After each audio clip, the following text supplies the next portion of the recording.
কি করছো? দেখেছিস 2 বছরের পুরনো গাছ, সেগুলো টপ ফেটে চের পুরো টপের বাইরে বেরিয়ে গেছিল।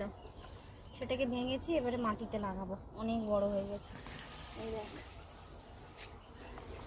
মাটিতে লাগাতে হবে। হ্যালো সবাইকে, আজকে একটা স্পেশাল জিনিস আপনাদের সাথে শেয়ার করতে যাচ্ছি। এটা কোনো দামি জিনিস নয়, কিন্তু একটা ছোট্ট সবুজ উপহার, একটি গাছ। আজকাল অনেকেই গিফট মানে বড় বড় জিনিস বোঝে, কিন্তু আমার মনে হয় প্রকৃতির থেকে বড় আর কিছুই হয় না। 2 বছর আগে আমি আমার জন্মদিনে এই গাছটি উপহার হিসেবে পাই, আর 2 বছর ধরে এই গাছটিকে আমি খুব যত্ন সহকারে টবে করে লাগিয়ে রাখি। কিন্তু গাছটা অনেকটা বড় হওয়ার জন্য টব ফেটে তার মূল মাটিতে চলে যায়। তাই গাছটিকে টব থেকে বের করে আমি আমাদের বাগানে লাগিয়ে দিই এবং জল দিয়ে দিই। গাছটাও বড় হবে, আমরাও হব, আর প্রতিটি পাতার সাথে থাকবে স্মৃতি। উপহার শুধু দামি হতে হবে তা না, অনুভূতি থাকলেই যথেষ্ট। এখন আমরা বাড়ি যাচ্ছি।